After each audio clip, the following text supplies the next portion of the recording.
para mí es muy gratificante el poder contrastar con todos ustedes una reflexión o las reflexiones que suscite la justicia restaurativa. Ya saludo al presidente de la Corte Nacional de Justicia del Ecuador. También saludo a la diputada, como no, de Empleo, Cohesión Social y Igualdad de la Diputación Foral de Vizcaya, a la delegada también de Igualdad de la Prefectura y a todos ustedes.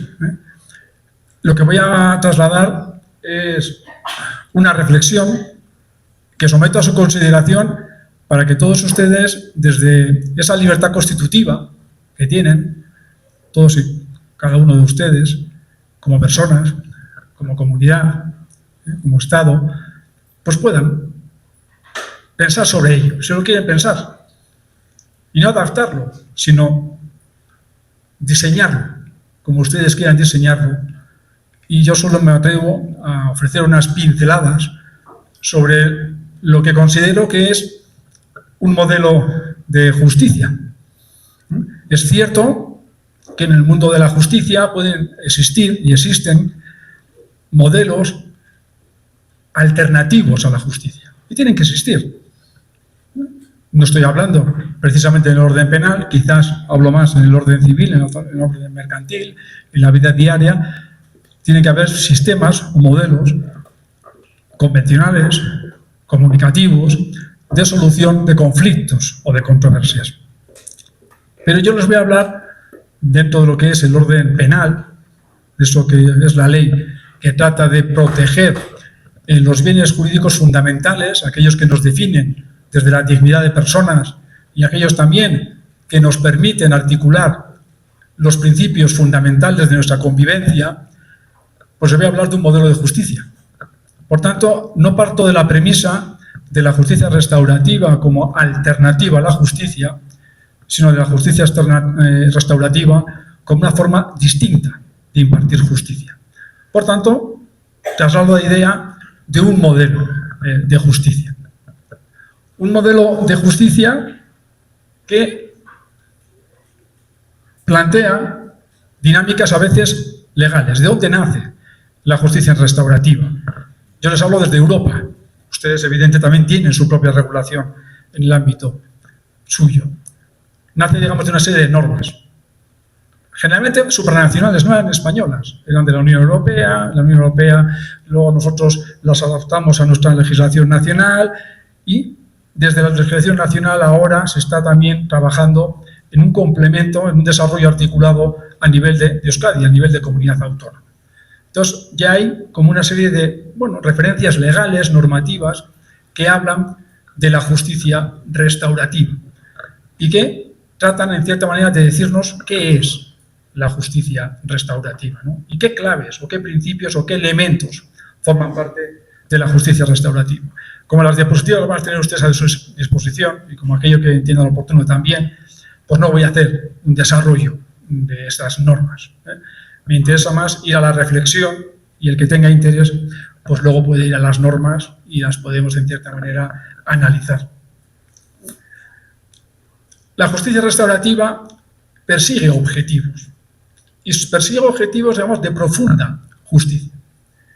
Hay tres elementos que giran respecto a la palabra restauración, pero que se mueven en esferas distintas o diferentes. Uno se mueve en la esfera estrictamente individual, personal. Un delito, simplificando, es una interacción destructiva entre dos o más personas.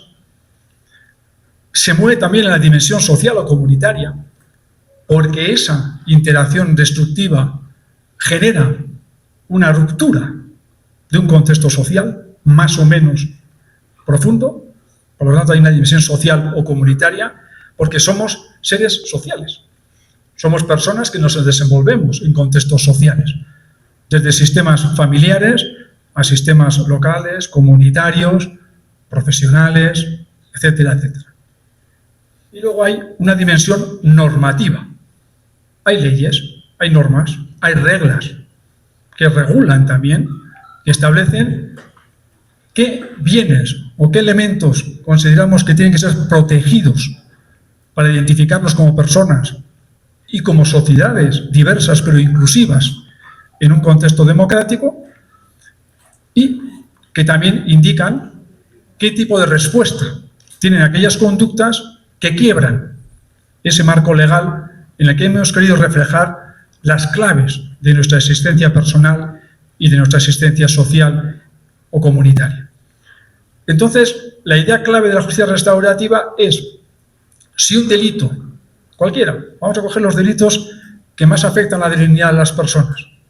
O sea, antes se ha mencionado la violencia de género, la violencia sexual. Si un delito quiebra una dimensión personal, afecta a la dignidad de la persona, daña su libertad sexual, su capacidad de autodeterminación en libertad en la esfera sexual, quiebra el contexto social o comunitario en el que tiene lugar ese delito, familiar, no familiar, profesional, el que fuera o fuese, y además vulnera esa norma, esa ley penal que prohíbe lesionar la libertad sexual de alguien y lo prohíbe con la amenaza de una pena para el caso de comisión de un delito sexual, entonces la justicia restaurativa tiene que articular respuestas que satisfagan el valor de la restauración, que la restauración es la creación de un sistema postdelictivo distinto al previo, no puede reconstruir lo previo, pero que posibilita una reconstrucción, una deconstrucción de lo ocurrido. Y esa deconstrucción tiene que producirse en los dos planos, en el plano individual, en el plano social y comunitario y en el plano normativo. Si hay restauración en los tres planos, hay armonía, hay reequilibrio. El equilibrio roto se reconstruye sobre nuevas bases en un contexto armónico, porque ha sido capaz de restaurar los tres planos afectados por el delito.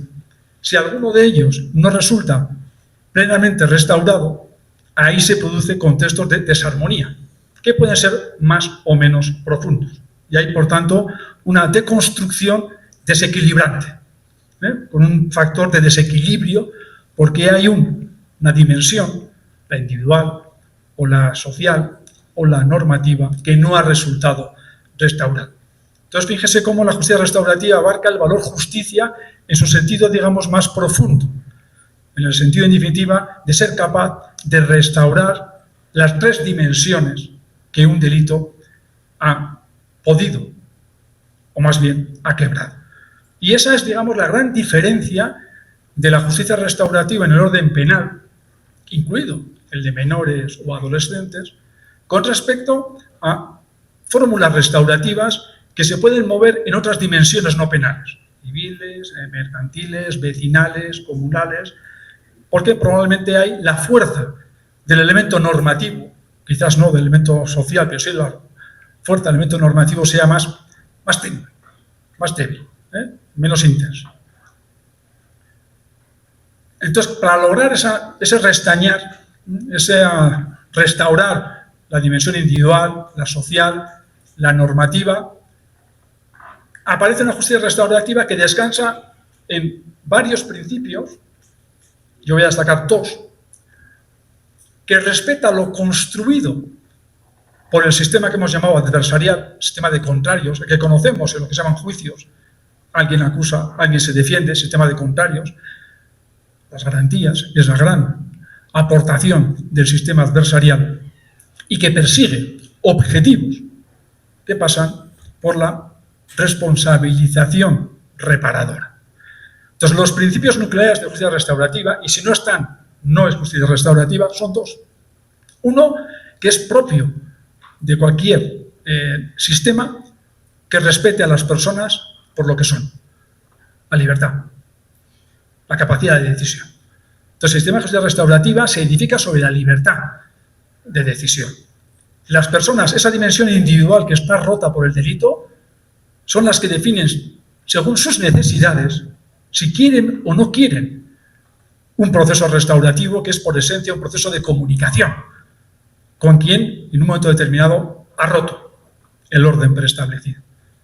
Entonces, la libertad de quien ha resultado dañado para dar el paso hacia la comunicación, cuando sea, puede ser en fases muy cercanas al delito, puede ser en fases muy alejadas, incluso la ejecución o la ejecución penitenciaria. Y el paso de quien en un momento determinado ha quebrado el proyecto vital de alguien, esos dos pasos son desde la libertad. Deciden ellos, conforme a sus necesidades, si quieren o no quieren dar ese paso. Por tanto, la justicia restaurativa no es una justicia impuesta, no es una justicia que se impone, es una justicia que se construye sobre la libertad de las personas, sobre esa dimensión individual que en cada uno es distinta y diferente, y por tanto absolutamente respetable. Habrá personas que quieran en un momento determinado dar el paso hacia el proceso comunicativo, restaurativo, y habrá personas que no quieran, bajo ningún concepto, dar ese paso. Ambas opciones son legítimas y respetables. Insisto, libertad. Y luego hay el valor de la confidencialidad. Fíjese que el proceso restaurativo es ni más ni menos que articular un proceso de comunicación en el ámbito de un procedimiento. Eso, lo que ocurre en el proceso de comunicación, es sagrado, mejor dicho, confidencial. Es el valor del respeto a las personas que dan el paso y quieren gestionar sus necesidades desde ese paso. Y por tanto, lo que ahí ocurre no puede trasladarse al procedimiento judicial. Se podrá trasladar al resultado de lo que ahí se obtenga, eso que se llama acuerdo restaurativo, pero no las dinámicas o el proceso que conduce al resultado. Esas forman parte de la privacidad de esas personas y no pueden comunicarse fuera de ese procedimiento, salvo una excepción, que las personas, desde su libertad, conjuntamente quieran dar también traslado de lo que ahí ocurrió. Es la única excepción. Garantías. El proceso restaurativo es garantista. No es, por tanto, una alternativa a la justicia. Es justicia penal. Por tanto, con garantías. Y ahí estaría la garantía de respeto a la presunción de inocencia de quien se presume que es inocente, hasta que una sentencia declare su culpabilidad. Y estará también, desde el punto de vista de las garantías, el respeto al valor protección de las víctimas, de las enfermedades víctimas, sobre todo si son especialmente vulnerables. Esto es un tema muy importante que hay que trabajar. Y por eso el juez o la jueza, cuando se plantea una derivación que se llama el proceso restaurativo, tiene que, su papel es ver con los dos ojos. El ojo de la garantía respecto a quien resulta investigado, inculpado, imputado, acusado, la terminología es muy diversa según la legislación, y el valor de la protección respecto a quien sufrió un daño. Y el objetivo, evidentemente, es la restauración desde la responsabilización. Es la restauración, por tanto, la reconstrucción de lo dañado desde el movimiento responsabilizador del causante del daño, que tiene que hacer todo lo que está en sus manos para reparar el daño. Ahí el contenido puede ser muy diverso, desde un contenido económico, prestacional, simbólico, pero uno tiene que dejarse todo en el esfuerzo reparador. No valen palabras buenas, no valen esfuerzos mínimos. Dejarse todo. El movimiento tiene que ser pleno. ¿Por qué? Porque la justicia restaurativa restaura lo individual, lo comunitario y lo normativo. Si alguien causó un daño injusto a la libertad sexual de alguien, rompió una dinámica social y quebró una ley penal que prohíbe victimizar sexualmente, el movimiento de restauración tiene que satisfacer las necesidades de la víctima, tiene que satisfacer las necesidades del entorno comunitario en el que se desarrolló la conducta victimizante y tiene que restablecer la vigencia de la ley.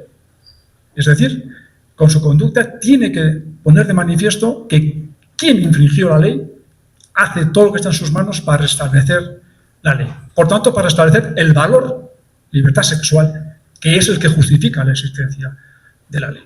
Si no, no es justicia restaurativa. Es, por tanto, una justicia exigente, probablemente la más exigente de todas las que pueda haber. Los roles. ¿Qué significa esto? En el sistema judicial, ahora mismo ejercemos funciones. Ejercen funciones los jueces y juezas, ejercen funciones los fiscales, ejercen funciones los abogados y las abogadas desaparecen en la justicia restaurativa. No, están dentro, con un rol distinto, pero dentro. Y aparecen otras personas que generalmente en la justicia adversarial no estaban. Aparecen las partes, las personas, desde sus necesidades, por lo tanto aparece la víctima, aparece el victimario, que antes estaban como ocultos, están ocultos detrás de los profesionales jurídicos, que ejercen sus pretensiones en su nombre e interés, fiscal, abogado, pero no están ellos o ellas, y aparecen los facilitadores, que no están en el proceso adversarial.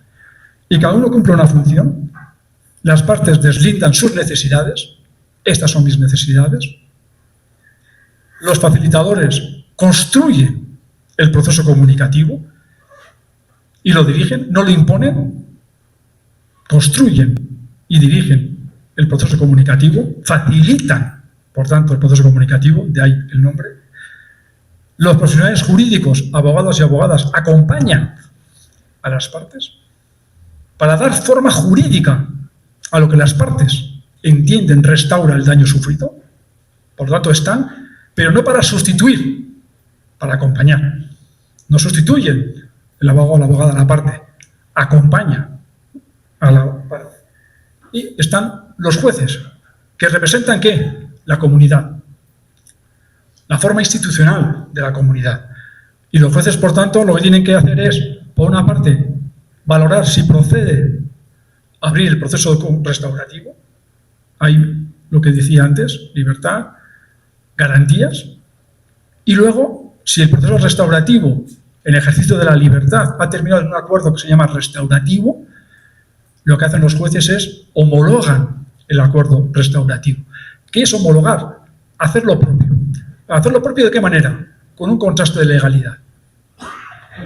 La restauración normativa que decíamos antes. Ese es su papel. Este acuerdo restaurativo, que evidentemente satisface las necesidades de las personas y que incluso genera una dinámica de paz social, con lo cual satisface la dimensión comunitaria, satisface también el valor de restablecimiento de la vigencia de la ley, restauración normativa, contraste de legalidad. ¿Es conforme a la legalidad? Ese es su papel.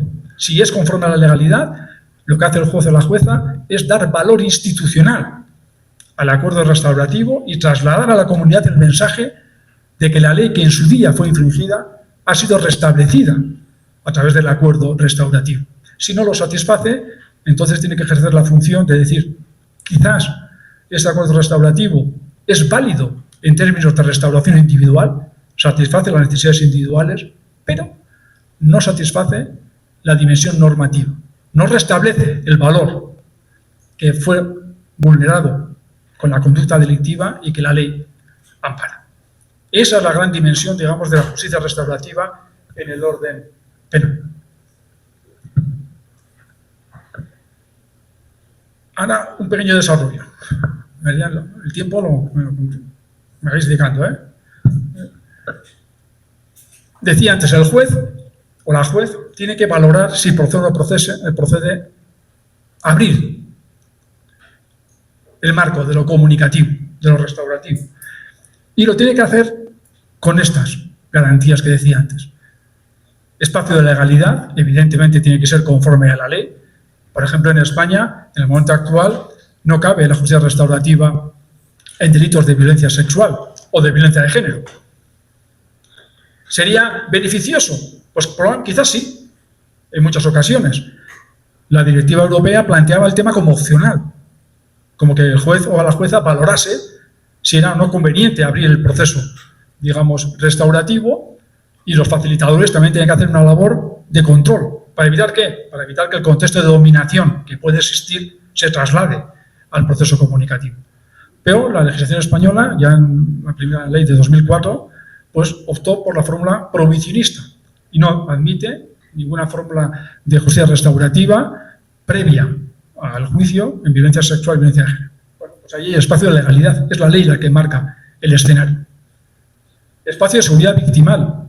La justicia restaurativa está concebida precisamente como un contexto de seguridad victimal, para evitar la revictimización, para hacer frente precisamente a algo que el sistema adversarial tiene muchas dificultades de satisfacer, o incluso casi imposibilidades de satisfacerlo, que es responder a las necesidades de escucha de quien afirma haber sido víctima de un delito. El proceso adversarial está para interrogar y las personas aparecen como fuentes de prueba. Se les pregunta y se les pregunta para que respondan. Y muchas de ellas lo que quieren es narrar, relatar, trasladar sus necesidades, su inquietud, su angustia, su daño. No hay espacio para ello. No está concebido el juicio para ello. Y en cambio, en la justicia restaurativa precisamente está en la línea de posibilitar espacios seguros desde el punto de vista del riesgo de revictimización en el que alguien pueda trasladar qué ha supuesto el delito para ella y para su entorno. Y que la persona que ha llevado a cabo esa conducta escuche qué ha supuesto para esa persona y para su entorno ese delito. Y también que la víctima pueda escuchar los elementos, no justificativos, pero presentes en muchas ocasiones en la comisión del delito. Y estaría el espacio de garantía del investigado. La presunción de inocencia es un valor jurídico que no se puede obviar. Entonces, hay que tener en cuenta siempre que hasta que un juez o tribunal no declara en sentencia firme y definitiva que se ha cometido un delito y que el autor es la persona acusada, hay una presunción de inocencia, que no de culpabilidad, de inocencia.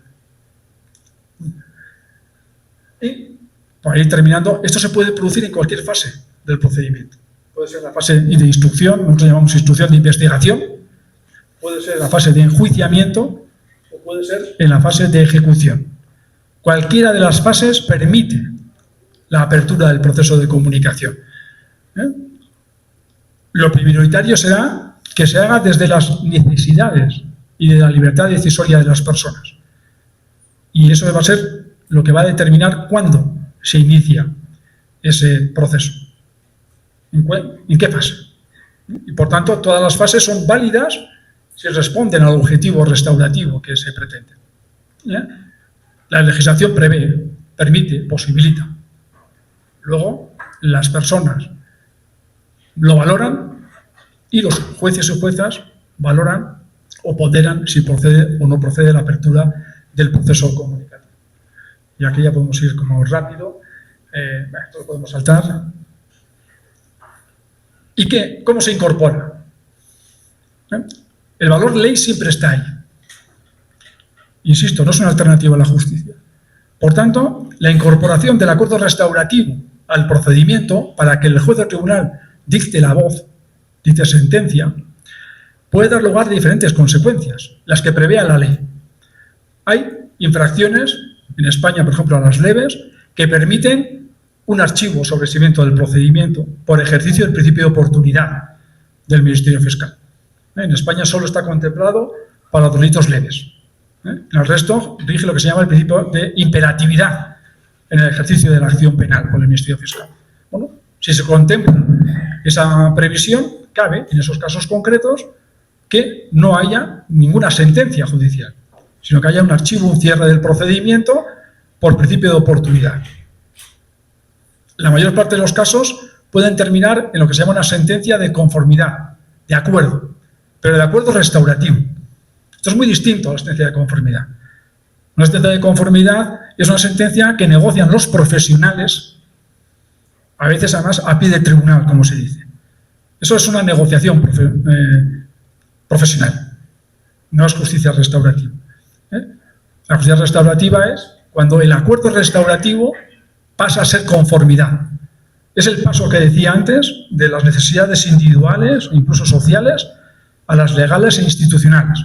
El juez del tribunal dice, efectivamente, dicto sentencia de conformidad con lo que me proponen, porque efectivamente es compatible con la ley, se restaura la ley y además satisface las necesidades individuales y sociales o comunitarias. O puede funcionar, decía antes, en la fase de ejecución. Hay sentencia, se ha impuesto una pena, imaginemos, de prisión, la más aflictiva que hay, y hay que decidir el modelo de ejecución de la pena de prisión. Si procede la suspensión, si procede la ejecución penitenciaria, ahí puede funcionar el acuerdo restaurativo como un acuerdo que fundamente una suspensión de la ejecución de la pena sometida a dos condiciones básicas. Oiga, primera, no vuelva usted a delinquir, no vuelva, por tanto, a victimizar el valor de la reinserción comunitaria constructiva. Dos, oiga, cumpla usted los acuerdos restaurativos a que se ha comprometido, que iría en la línea de haga todo lo que está en sus manos para restaurar el daño causado. Pero incluso imagínese que ya hay ejecución penitenciaria.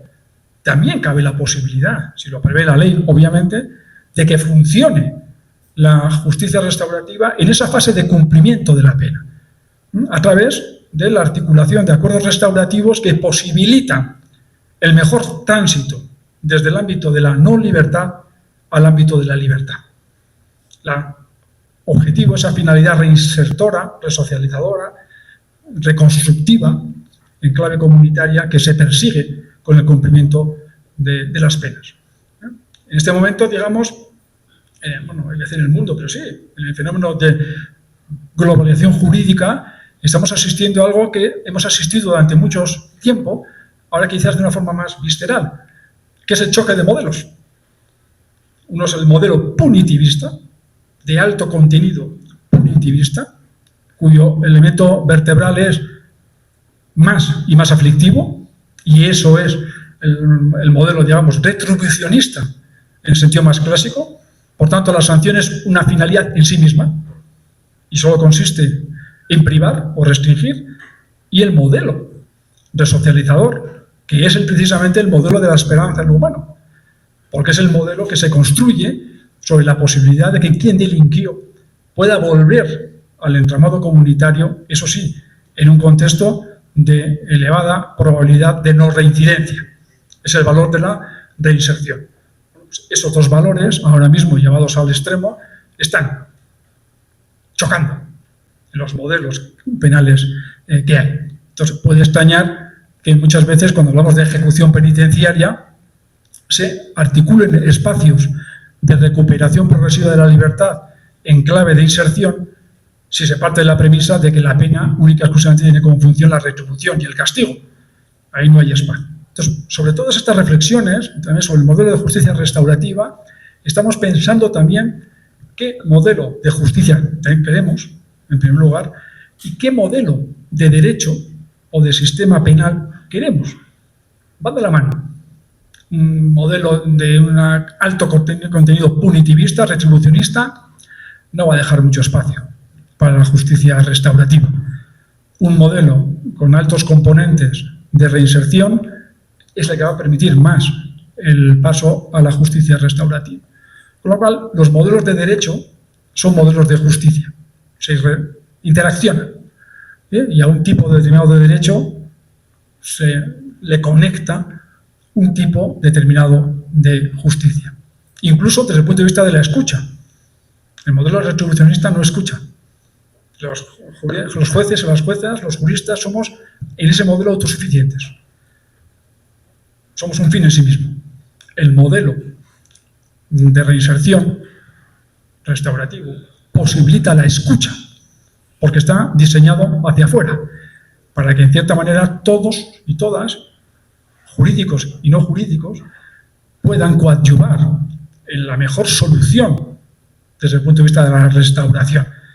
Y eso lo podemos aplicar también a abogados y abogadas. Hablo de jueces y juezas, como por abogados y abogadas. En la justicia restaurativa, el abogado o abogada acompaña. En la justicia no restaurativa, el abogado o abogada sustituye. Ahí están grandes diferencias en los modelos. Las palabras son las mismas, el contenido son distintos.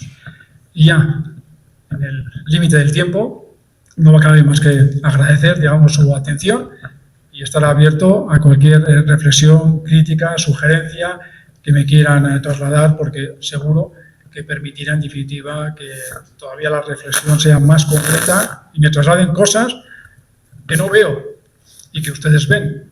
Y cuando dos visiones se juntan, la visión se convierte en holística, en global, la que abarca, que va más allá de la suma de los elementos.